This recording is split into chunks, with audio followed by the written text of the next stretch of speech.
पटना में राहुल गांधी मिला, को एक लेमचू से देख करके फुसला दिया, उससे वातावरण किया, इसलिए हम जदयू के छोड़ करके जीतन मांझी के कहा कि हमारा रहने बिहार की राजनीति में एक और बड़ी हलचल दिखाई दे रही है। यानी बहुत कुछ बदल रहा है, बहुत कुछ देखने को मिल रहा है। और ज़्यादातर अगर देखे जाए तो बिहार में सबसे ज़्यादा झटके पे झटके अगर लग रहे हैं तो नीतीश कुमार को लग रहे हैं। और आज एक और बड़ी खबर निकल करके आ रही है, यानी एक और बड़ा झटका लगने वाला है। यानी उनके दो विधायक कह सकते हैं ना, जेडीयू के दो बड़े बड़े विधायक कह सकते हैं, वह उनसे दरकिरार हो गए हैं और जाकर के कांग्रेस में मिल चुके हैं। यानी सिर्फ जेडीयू को झटका नहीं लगा है, अगर देखा जाए तो बीजेपी को भी झटका लगा है। यानी एक एनडीए का भी साम्राज्य धीरे धीरे गिरता हुआ दिखाई पड़ रहा है।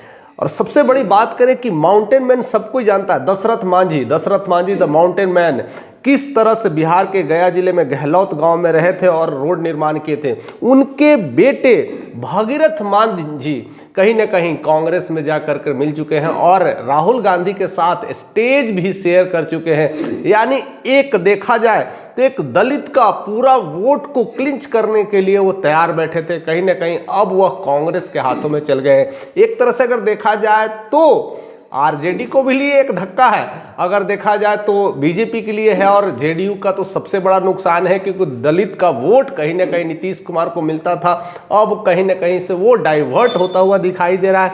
यानी भागीरथ मांझी 2023 में जेडीयू ज्वाइन कर रहे थे और 25 में छोड़ दिए। यानी उनका रवैया साथ जेडीयू के साथ नहीं जम रहा था, एट बैट नहीं बैठ रही थी, इस वजह से छोड़ दिए। और उनका कहना है कि जिस तरह से राहुल गांधी के विचारधारा बिल्कुल क्लियर है और एक सही राहुल गांधी बहुत अच्छा नेता है, मिल रहे हैं, लोगों के साथ संगठन कर रहे हैं, उनकी विचारधारा ने उनको प्रभावित किया है। और दूसरे सबसे बड़े नेता हैं, वरिष्ठ नेता कहे जाते हैं जेडीयू के, अली अनवर, जो पूर्व जेडीयू के सांसद रह चुके हैं, 2 बार राज्य के सांसद रह चुके हैं, उन्होंने भी दरकिनार कर लिया है। और उनके दरकिनार करने से अल्पसंख्यक को भी बहुत बड़ा, मैंने कह सकते हैं, एक वोट बैंक उनके हाथ से जाने वाला है, वो भी कांग्रेस के साथ चले गए हैं। यानी जेडीयू की तरफ से अगर कहा जाए कि ये 2 बड़े बड़े जो नेता हैं कहीं ना कहीं नीतीश को सदमे में डाल सकते हैं। यानी 1/4 जो वोट है कहीं ना कहीं अल्पसंख्यक का और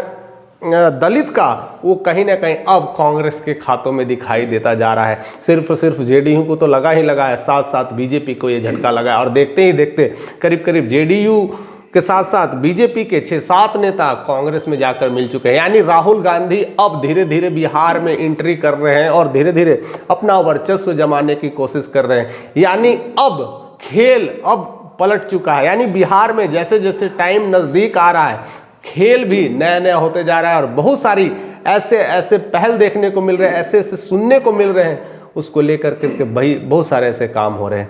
दूसरी बात अगर करें तो जीतन मांझी वो अपने ही गुट से अलग होते हुए दिखाई पड़ रहे हैं और कहीं ना कहीं जीतन मांझी का एक रवैया अलग होते जा रहा है, तो पूरी तरह से मांझी एक अटते हुए दिखाई दे रहे हैं। अब देखा जाए तो कहीं ना कहीं नीतीश की हालत अब खस्ता हुआ दिखाई पड़ रहा है। यानी अब क्या करेंगे, किस तरह से पलटवार करेंगे, किस तरह से उनके जो अपने पार्टी जो कह रहे हैं ना धीरे धीरे विलय होते हुए दिखाई दे रहे हैं, या तो जेडीयू के विधायक बीजेपी में जाकर मिल रहे हैं, नहीं तो कांग्रेस में जाकर मिल रहे हैं। यानी देखा जाए तो सबसे ज्यादा असर अगर पड़ेगा तो जेडीयू पार्टी को पड़ेगा और उसमें सबसे ज्यादा जो तकलीफ हो रही होगी तो नीतीश कुमार को हो रही होगी। क्यों, आखिर क्यों उनकी पार्टी में इस तरह से विलय होता हुआ दिखाई पड़ रहा है। यानी लोग अब धीरे धीरे जान गए हैं कि ये जो 20 सालों का जो संघर्ष है अब धीरे धीरे खत्म होने वाला है। यानी जेडीयू का जो राज्यकाल है 2 दशकों से जो चला है, अब धीरे धीरे उस पर पूर्ण विराम लगने वाला है। इसीलिए लोग ने अपना मन बना लिया है और धीरे धीरे पार्टी से दरकिनार हो रहे हैं। ऐसा क्या हो सकता है, या फिर कोई और राजनीतिक पार्टियां हैं जो तोड़ने की कोशिश कर रही है। और बिहार में खास करके नीतीश चुपचाप बैठे हैं, बोल नहीं रहे हैं और बस अपने काम में लगे हुए हैं। इसको लेकर के भी कहीं ना कहीं पार्टी में खलबली मची हुई है, विचारधारा में खलबली मची हुई है कि अगला कदम क्या चलने वाले हैं, अगली कौन सी चाल चलने वाले हैं। इसको लेकर के तमाम अपने घटकों में लेकर के कहीं ना कहीं एक संग्राम छिड़ गया और उसी वजह से कई सारे धीरे धीरे पार्टियों में फूट दिखाई दे रही है। उनके जय वीरू तो ऐसे ही पता नहीं चलता है कि क्या किसके साथ हैं, बीजेपी के साथ हैं कि जेडीयू के साथ हैं, जेडीयू के साथ रहते हैं लेकिन काम बीजेपी के साथ करते हैं। यानी सबसे बुरा हाल अगर होने वाला है तो नीतीश कुमार का। और उन्होंने जिस तरह से अपने बेटे के लॉन्चिंग को लेकर के बात की है तो कहीं ना कहीं एक और बड़ा सा भूकंप आ चुका है बिहार के इस राजनीतिक दौर में।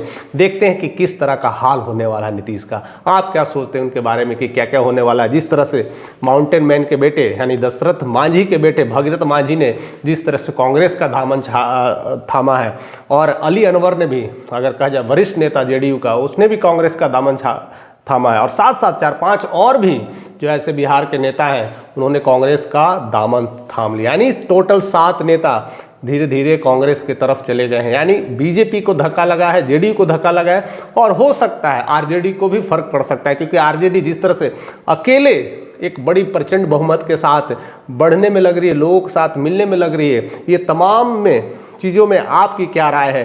किसका सबसे ज़्यादा नुकसान होने वाला है और किस पे असर पड़ने वाला है? या राहुल गांधी की एंट्री ज़बरदस्त अब बिहार में अपनी पैठ बना रहे हैं, जिस तरह से दिल्ली में ज़बरदस्त भाषण दे रहे हैं, जस्ट बातें रख रहे हैं, एक लोगों से जनसैलाब बना रहे हैं, मिल रहे हैं, रूबरू हो रहे हैं, और लोगों को अपने चैनल के माध्यम से हर चीज़ फुटेज को दिखाने की कोशिश कर रहे हैं। उन सारे चीज़ों को लेकर के आपके मन में कौन सी विचार है, कौन रही है? हमारे तक आप शेयर करते रहिए। चैनल पर नए हैं तो सब्सक्राइब करें, क्योंकि ऐसे नोटिफिकेशन आपको आते रहेंगे।